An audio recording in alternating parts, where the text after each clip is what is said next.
we're taking our bale out for a ride. And showing at the ranch, you know, this is where you're gonna live, this is where you're gonna be fed, and this is where you're gonna be turned into poo.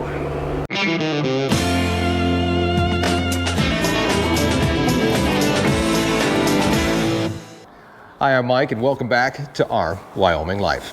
This is our ranch here in northeast Wyoming, where we are basically a cow-calf operation. We raise beef cattle. We have 100 moms that live on the ranch their entire lives. They give us calves, and those calves are what we sell at auction and how the ranch makes money. We're changing how we do business here on the ranch, but some things have to stay the same. We feed cows. That's a given. And this year, it's been incredibly hard to do. And what makes it hard this year, it isn't famine, it isn't disease, it's drought, which I guess can lead to famine and lead to disease. This year, we've seen a very limited amount of rain. In fact, I can take a look here on my handy dandy phone and tell you exactly how much rain we've gotten. Our rain to this year, to date, 2.8 inches. That's not enough to grow weeds. Actually, you can grow weeds with pretty much any amount of rain, which I can't figure out, but it's not a lot. 2.8 inches of rain is really nothing, and that's been from about April until now. Well, actually the entire year. So it's been a rough year for the cows. I feel bad for them. They've been out just scrounging as hard as they can. We've been moving them around with water. We take water tanks out, we fill water tanks, and we move the cows by moving their water around. So we're trying to find them the nicest grass that we can, move them to that grass so that they can eat. That's our big goal this year, and that's where we spent a whole lot of our time. The other half of our time has been looking for food for the winter. We feed 180 days out of the year, probably more this year because they're gonna run out of food before too long. And we've been searching all over the United States trying to find hay at an affordable price that we can get delivered and that the ranch can afford. Unfortunately, you can only keep as many animals as you can feed, and therein lies the rub. These are round bales. They're bales of hay. It's what we feed all winter long. And they come in all different sizes. You can get square ones, you can get round ones, you can get big squares or little squares. You can even get little rounds. They're called cigar bales, and actually they're kind of cute, although I can't figure out what I would do with them. So these bales weigh about 1,500 pounds a piece. An average cow on the ranch eats about 25 to 30 pounds of hay per day. So one cow will eat about 900 pounds per month is kind of what we figure, or 1,000 pounds, trying to round things up. So with 100 cows out there, that means we need a lot of hay. And this is all we've got so far. These bales of hay are all that they get all winter long. Now we're going to give them supplements, we're going to give them mineral, and we're going to give them cake, which is a protein supplement to make sure that they've got everything they need. But what it really comes down to is hay or straw or alfalfa or whatever you may be feeding your cows. That's what they need to get through the wintertime, especially here in northeast Wyoming, where we're going to be feeding for 180 days. That's half the year that we end up feeding our cows that they're not on pasture. With the number of cows that we have on the ranch right now and number of bales that we have right now, we've got enough to feed for about 10 days or so. With 100 cows out here, we need about 600,000 pounds of hay to get us through the winter, or about 450 of these bales this size. We've got 30 right now on the ranch that got delivered just last week, and today is actually kind of a cool day. It's early here in the morning, and we've got a chance to go out and do something kind of fun, and that is that we're going to go out and we're going to feed one of these bales to the cows. Now, I'm sure they're hungry. They're hanging out down there on summer pasture. There's not a whole lot for them to eat. They're pretty much scrounging through what they can, maintaining what we call a body condition score, where we want to make sure that they don't get too thin, but we also don't have to worry about them getting too chubby this time of year. But we're going to go down, we're going to feed them one of these bales, and the only reason we're going to do that is because we want to see what's going on the inside. This bale of hay comes from Kansas City, Missouri, or just outside of Kansas City, Missouri. And honestly, usually we feed hay from around here, hay that we can put up on the ranch. Unfortunately, because of the drought, no grass has been growing, so we're stuck with buying hay, and we're getting hay from all the way down in Missouri just because the price is right. Hay closer by is costing about $250 a ton in the field. I'm able to get this down in Missouri and have it trucked up here for less than that. So works out good for us, works out good for a truck driver, works out good for a farmer in Missouri, and works out in the long run for the cows. The big question is, though, what is in this bale? And that's where we start having to do a little bit of homework. Now, in the past, what we've always done, and we'll do it again this year, is we take a sample from this bale, we actually send it to the University of Wyoming, where they test it for protein and phosphorus and all kinds of different stuff that the cows need. And they'll be able to send that back to us and let us know how we can manage our nutrition program. That's all coming up in about the next month. We're going to get that all taken care of. But what I'm really worried about is being able to see what's inside this bale and make sure that there's not too many weeds in it, that it's got good straw, good alfalfa, that if there is something in here, that we want to make sure that it's got heads on it like this. This is actually pretty good. That's some sort of oat or something. I'm not exactly sure. And I'm going to share with you an app that I have on my phone that helps me do this whole thing. At least I hope it does. It's not a paid thing. They don't know who I am from Adam. In fact, I actually use the free version because I'm too cheap to pay for the paid version of the app. But we're going to try it out and we're going to see how it works. It's an app called Picture This, which you can use to basically identify plants. So we're going to try that once we put out this bale. To help us put out our first bale of the season. Now, like I said, we're not going to start feeding now. We're just doing this just to test this bale, but the cows will really appreciate it. We're going to be using the Hustler feeder. You may remember this thing from last winter. The good folks at Hustler got us this thing to try out, and it is a beast. I got to tell you, it saved us so much time in feeding. It saved us so much food. And being more efficient with feed became something that we really did start to comprehend on the ranch, and something that we were able to do a lot easier with this machine. What this does is it puts a bale up here just like this one. Now, this is one of last year's bales. In fact, this is the last bale from last year on the ranch. It's been sitting in the Hustler feeder more on display than anything, just to show people how it works. But once it starts spinning, it spits out hay over on this side. The problem is that we don't want to feed this bale. This is a bale from last year. We know what that is. So we're going to kick this bale out and we're going to grab one of our new ones. Our Kansas City bales. I'm going to come up with a nickname for them. What do they call people from Kansas City? Chiefs? We can call these, I don't know. No, they're not chiefs anymore? I don't know. I don't know what they are anymore. I can't keep track of this stuff. All right. So we are going to get to this and get this bale out of here to start with.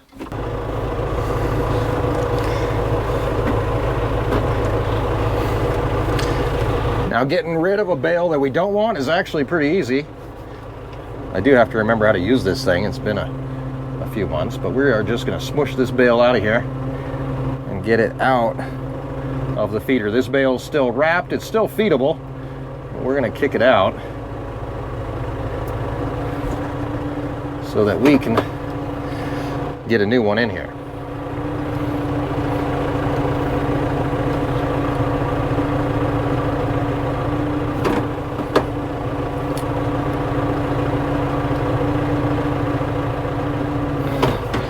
All right, now we can pick a victim.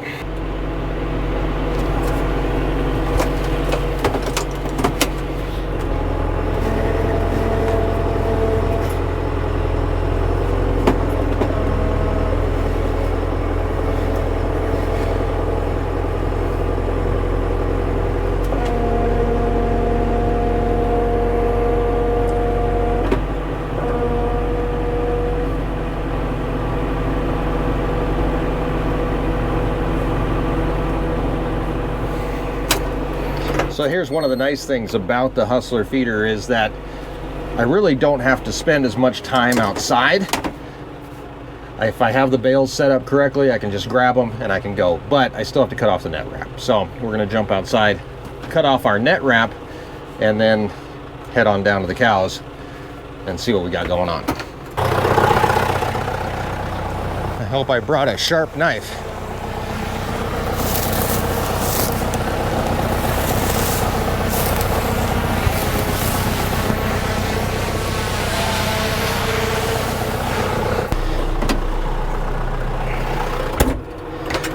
All right, once we've got the net wrap off, we can put down the bail.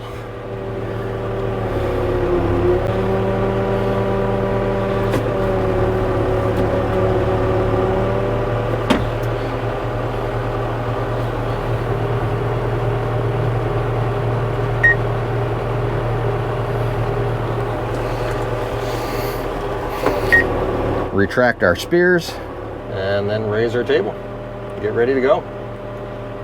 And we've got a little bit of a drive ahead of us. And that's okay.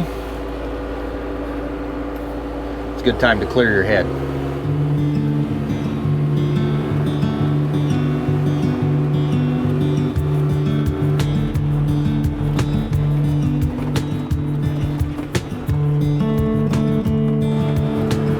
Buying hay is ridiculously nerve-wracking for me. Mostly because you're buying something sight unseen, unless it's close by, okay, which usually it doesn't work out that way, but very few times have I been able to go look at hay before we buy it. And never have I actually had a farmer unroll a bale of hay for me to be able to look at it and look at the inside before we buy it. So, you know, sending somebody off with a check for $5,000, let's say, which is pretty close to what it is a load, and just giving them a check and saying, okay, well, I hope you come back with hay. It reminds me of when you were a kid and you'd pay some guy to go buy booze for you and you just never knew if he was going to show up again. That's kind of what it's like. You never know what you're going to get. So this is really the only way to tell, is to go out and actually bust open a bale. And the worst case scenario is that we bust open this bale, we look at it and we realize that it's full of crap, that it's just full of junk, that it's got a bunch of weeds in it and a bunch of stuff that we don't want. Then we have a really hard decision to make, right? Because we have to basically go find someplace else to get hay and play that gamble again. So it is nerve-wracking, and it's like buying a car without knowing if it runs sometimes. It's pretty tricky.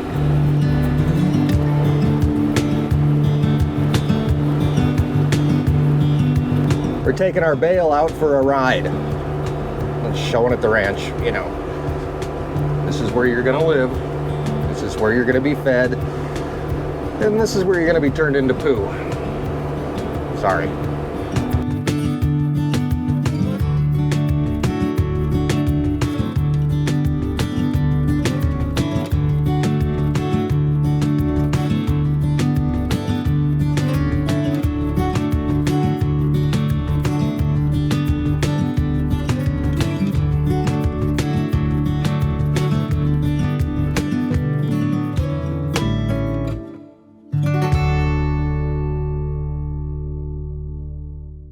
Alrighty guys, here we go. We're getting up closer to the cows here. Coming up on summer pasture. Luckily they're right here close to the gate, so we don't have to drive all the way through the whole dang thing, which is kind of a pain. This works out great for us.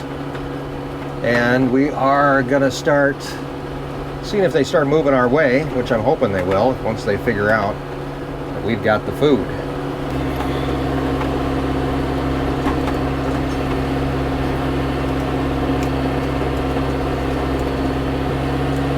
I am just going to swing over here to the side.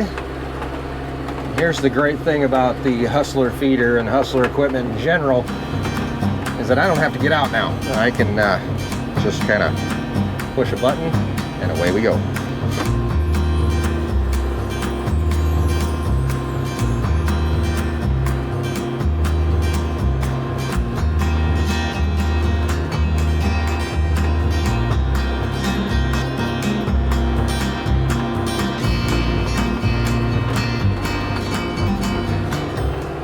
So the nice thing about the Hustler feeder too is that it lays the food right out into a nice little windrow. It actually is more efficient that way because they're not standing in the food and they're not pooping on it or peeing on it. So.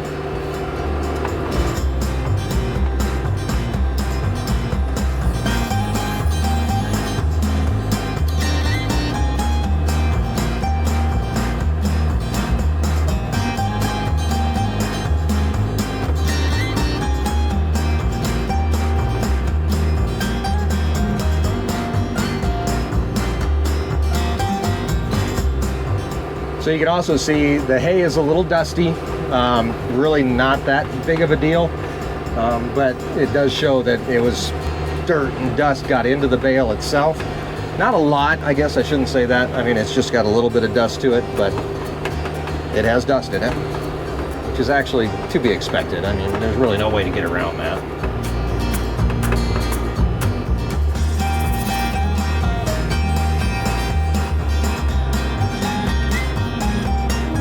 All right, so now we're getting down to the core of the bale, which is basically just the center of the bale. That takes a little bit longer to get doled out here. I can just eject the core, just like that, pop it out.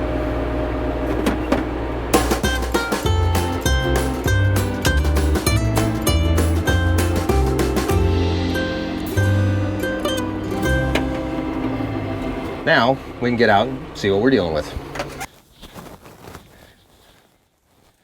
Alrighty guys, as you can see out here, we've got a bunch of calves, of course a bunch of moms also, but the big thing we're worried about is this hay that we've got down here that we can start taking a look at and seeing what we've got inside it. There's a stick of some sort.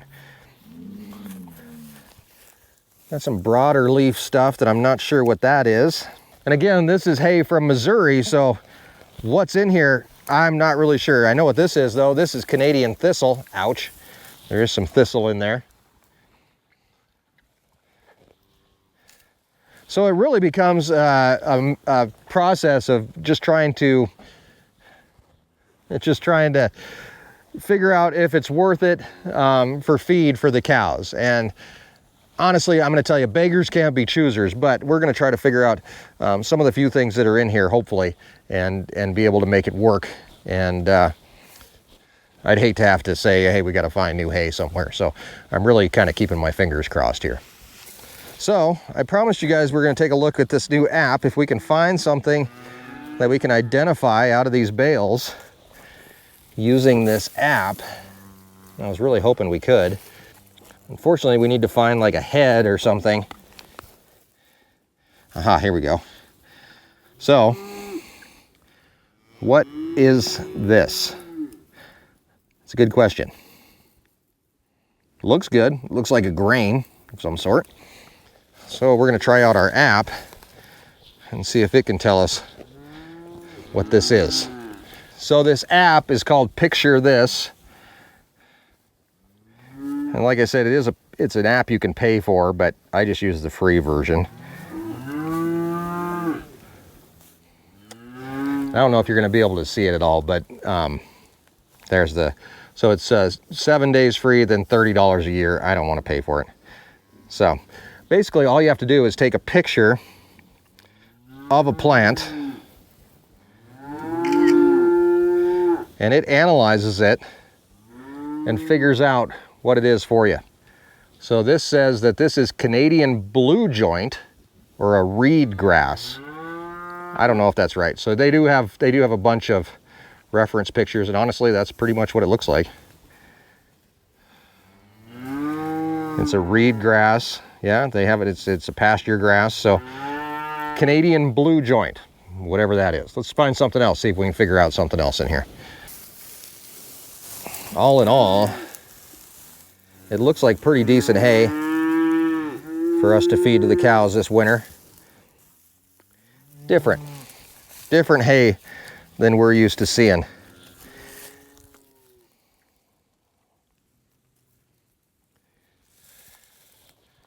A lot of different types of grasses, different mix.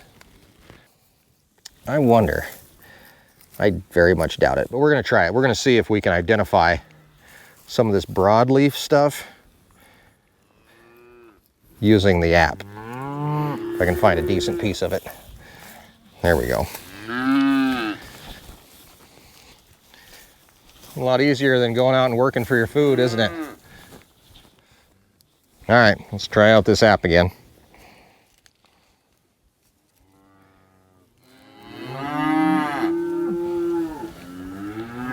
I don't know if this is going to work or not, just off of a leaf. Let's try it. No plants found. Well, The prairie out here is getting pretty well burned off. Lots of grass has already been eaten. Obviously these guys in here for a easy meal. Funny thing is, you get out here and you can kind of tell what the cows don't like to eat. This is a crested wheatgrass that they're not really too keen on for some reason. Probably because it's more woody. They'll save that for the very last. That's the worst thing about droughts. Everything is overgrazed. We can't, there's really no way to avoid it besides selling off the entire herd. We are moving cows, like I said, with water through the fields and making sure that everybody's getting, all the fields and stuff are getting grazed. But again, you can't fight Mother Nature. So this year, the amount of hay that we're able to buy will dictate the amount of cows that we have over the winter. And honestly, that decision hasn't been made yet. We'll preg check here in about a month. That'll make a big impact on who stays and who goes. A lot of these cows may end up going just because we can't afford to feed them. And it's gonna be a trick, that's for sure. Cows, enjoy your meal. Little free lunch. We'll be back down with water to get you moving again. Might as well try to get them all the food that we can and get all this off the feeder. Calves will be coming off the moms here before too long. Weaning will begin. It's gonna be a busy fall here on the ranch as we try to figure out where we move forward, how we move forward, and all that good stuff. So we've got more hay on the way. We'll see what we can find, what we end up with. This stuff, it's not horrible. It's different. I'll give it that. It's different hay than we normally feed. Obviously, the cows are eating it. They don't seem to mind too much, but we want to make sure that that it's the best nutrition for them also. So we'll do that nutrition test that we talked about earlier. We'll get that done, and we'll keep the hay rolling in because we definitely need it, and fill up the hay yard. Like I said, the hay is different. It's something we're not used to. It's got some different stuff in it, which basically really does mean that we have to get it tested. We'll come out, we'll get core samples off of a few different bales, send those down to the university. We'll find out what we're dealing with, whether it's protein wise or any other vitamins that we need to worry about. And they can even detect if there's any mold in the bales, and if it's a harmful mold or if it's basically just any other type of mold that's not gonna be a big deal to worry about. So that's what we're going to be dealing with over the next few months. We're going to be feeding hay all winter long, obviously, and a whole lot coming up. Preg checking, weaning calves, selling calves, animal nutrition for the fall. I mean, we're going to be pulling off bulls here in a few days. It gets really busy around here this time of year, so be sure to stick around, subscribe, and follow along as we continue to explore the ranch life and escape the ordinary. Thanks, guys. We'll see you next time right here on Our Wyoming Life.